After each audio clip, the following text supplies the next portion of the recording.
네, 현재 구간의 시장은 10시 한 초반 구간의 바닥을 만들고 다시 한번 힘을 내고 있습니다. 코스닥 장중 고가로 올라가네요. 0.5% 정도 플러스권 나오고 있고요. 최근에 코스닥보다는 그래도 코스피가 더 낮습니다. 오늘도 한 0.48% 정도 오름세 나오면서 키맞추기 나오는데요. 거래소 코스닥 엇비슷한 상승 기록이 되고 있습니다.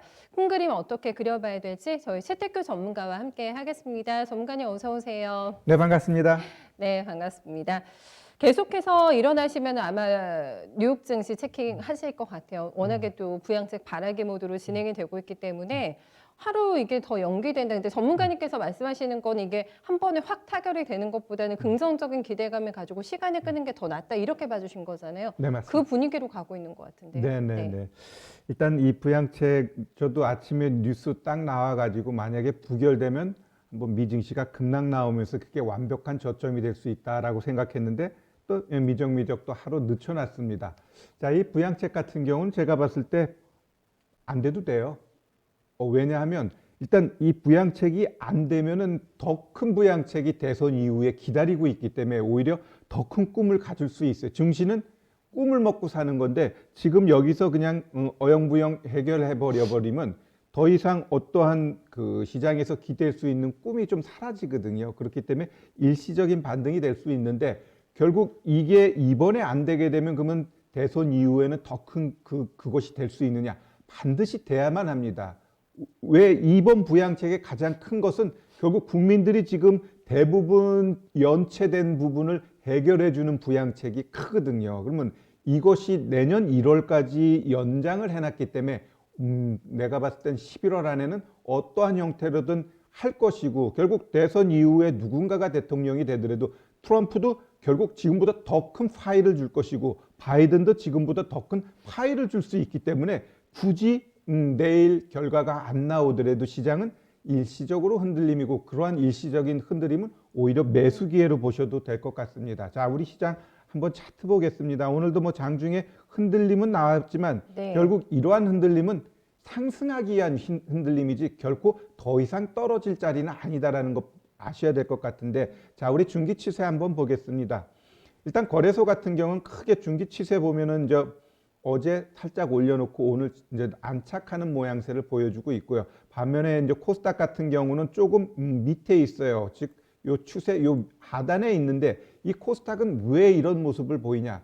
다른 거 없어요. 그냥 3억 대주주에 대한 투심 위축인데 어제 제가 이렇게 많은 포털들 보다 보니까 경향신문 그 얘기해도 되는지 모르겠는데 거기서 그런 말을 했어요. 3억 대주주 이거 연장 가능성이 지금 무르익고 있다. 즉, 이 3억 대주주 이 연장은 제가 봤을 때 1년, 2년 늦춘다 해서 크게 문제가 되는 거 아니거든요. 그러면 지금 정부 입장에서도 우리 개인 투자자들이 증시에서의 역할, 그리고 많은 솔직히 청년들이 이렇게 주식시장에 일 안 하고 주식하는 건 바람직하지는 않지만 결국 그들로 하여금 또 아픔을 주게 되면은 이 정부 입장에서도 향후 있을 대선에 그닥 바람직한 모습은 아니거든요. 그렇기 때문에 제가 봤을 땐 지금 다시 무르익고 있는 이 3억 대주주도 아마 연장 가능성이 있고요. 그러면 지금의 이러한 코스닥의 어려움은 아마 그 뉴스가 나오면서 제대로 된 상승이 오히려 거래소보다 더 탄력적으로 그동안 못 올라갔던 게 올라갈 수 있다라고 보시면 될 것 같고요. 네. 여튼 거래소가 추세 만들어 놓고 가고 있기 때문에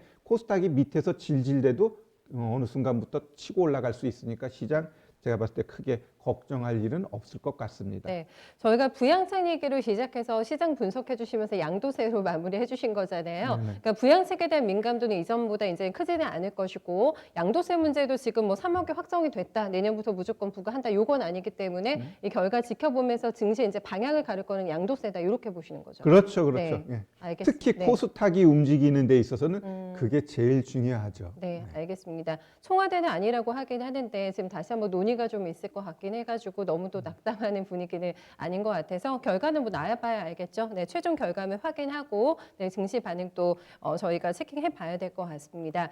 긍정적인 뉴스라고 한다면요, 또 전문가님 백신이 빨리 나와야 되잖아요. 네네네. 근데 저희가 가장 기대를 걸었던 네, 3사죠. 네, 아스트라제네카 그리고 모더나 화이자가 다 속도를 지금 내고 있는 상황이라서 트럼프 대통령의 바람이 그래도 너무 막 허무맹랑한 건 아니었다 이런 얘기도 오늘 좀 많이 나오더라고요. 네. 네. 일단 제가 봤을 때 뭐 대선 전에 이들이 시장에 나올 가능성은 없어요. 전까지는 아닐 것 그렇죠. 같고. 예. 그러나 일단 우리가 이 코로나 같은 경우 우리 3월부터 지금까지 흐름을 보면 그 1차 팬데믹 이후 지금의 코로나가 잡혔냐 그랬을 때 오히려 더 크게 그 확진자라든가 사망자가 늘어나고 있는 건 현실입니다. 네. 그럼에도 불구하고 시장이 이렇게 견조하게 가는 것은 이제 코로나를 앓는다라는 거죠. 그리고 치료제가 거의 임박했다라는 것이 이제 우리 시장 참여자들의 대부분의 그 뭐랄까 상황 파악이죠. 상황 파악. 일단 뭐 화이자 같은 경우 다시 한번 언급하면 11월에 이제 긴급 신청을 했고요.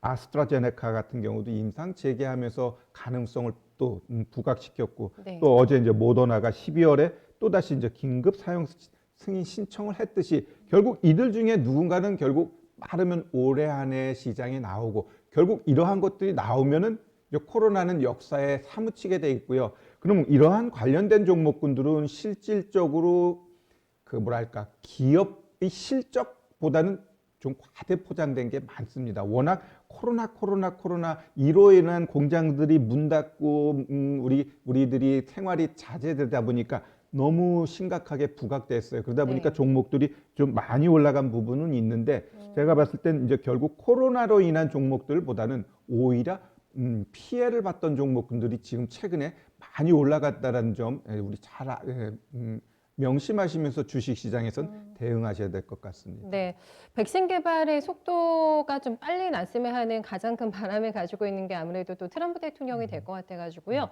대선에 어떤 미칠 영향력에 대해서도 봐야 될 것 같은데 노년층에게 백신이 나오면 우선적으로 무료 배포하겠다고 이렇게 얘기를 했어요. 트럼프 대통령이 이유인즉슨 지금 노년층의 마음이 바이든 후보 쪽으로 돌아서고 있다. 지금 이런 얘기가 나오면서 이런 작전을 썼는데 조금 효과가 있을지 이것도 좀 궁금하더라고요.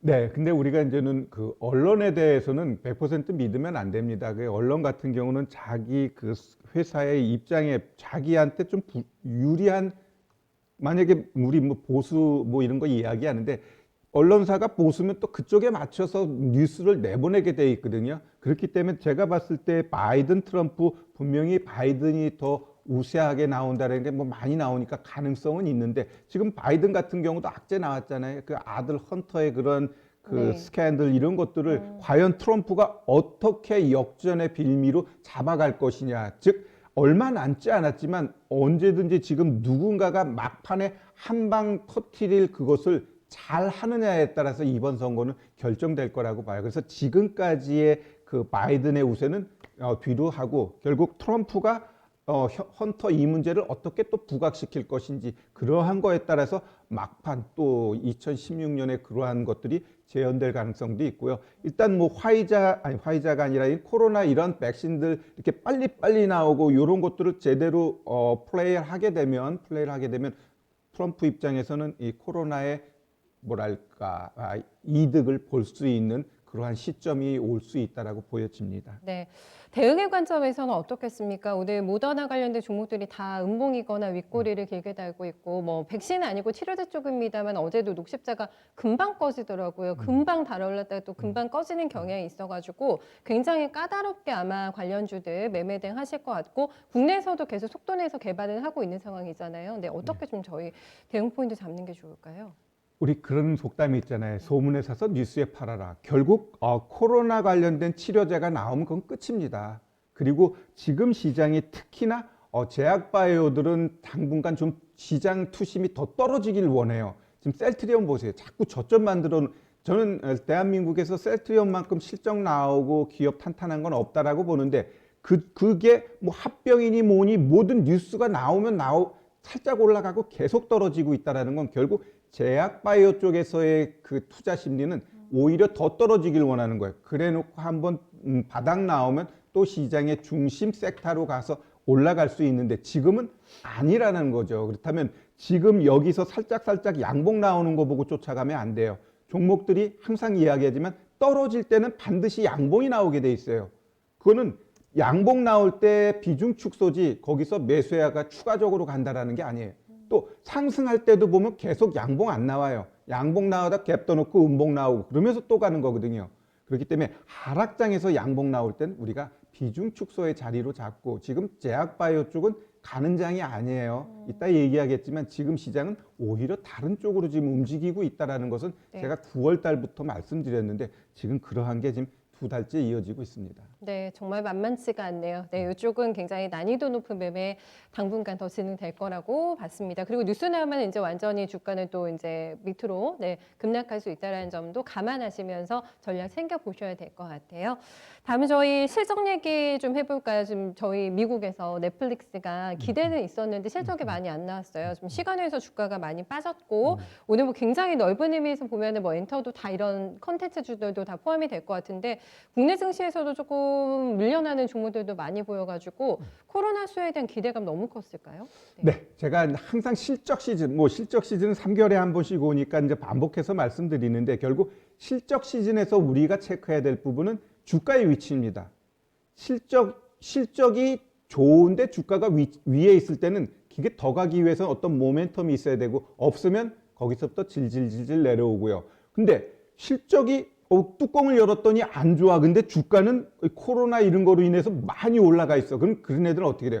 계속 빠지게 돼 있습니다. 자, 그러면 우리 이 넷플릭스를 비롯한 이 컨텐츠주들 보면은 결국 어찌 보면 기대 이상의 워낙 코로나라는